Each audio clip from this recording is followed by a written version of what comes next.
An owl screeched once, interrupting Hannah's memories. When would she stop acting so silly? She had work to do. There wasn't time to stand around all night reminiscing about someone she would never see again.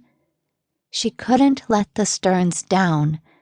As she walked, she recited the directions she had memorized earlier. She bit her lip. Were those leaves crunching? She braced herself for an attack that never came. After a few moments of perfect stillness, she looked up at the night sky and unclenched her jaw. At the rate she was going, she would never make it to her first stop before morning. Her bare feet were dripping wet, and the icy chill traveled through her veins up her aching legs. It didn't take her long to reach the right house. Finding the courage to approach it was another matter. Why had the Sterns thought she could do this? She was only a child, really. Not even 20. And here she was, staring at a cabin she lacked the courage to approach, snapping her head around at every strange noise. Even though I walk through the valley of the shadow of death, I will fear no evil, for you are with me. Your rod and your staff, they comfort me.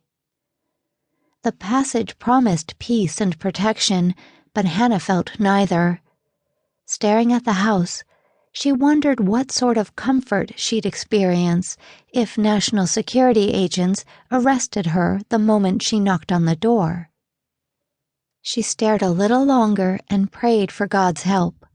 Morning wouldn't wait.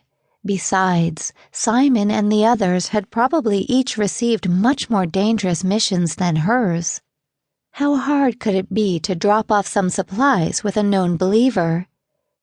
If she ever saw Simon again, she didn't want to be ashamed of failing. As it was, she probably could have made her first 2 deliveries by dawn if she hadn't wavered for so long. Now she would have to wait a whole day before meeting her next contact. Crouching in the woods, she drank the last drops of her water and saved the empty bottle for later. Making as little noise as possible, she felt for the hidden zipper in her backpack and took out several of the books and devices. After tucking them into the vest beneath her sweater, she slid the backpack under a bush and covered it with leaves and twigs. It was time. If she wanted to back out, she should have thought of that before she left Yanji and crossed the border in the first place.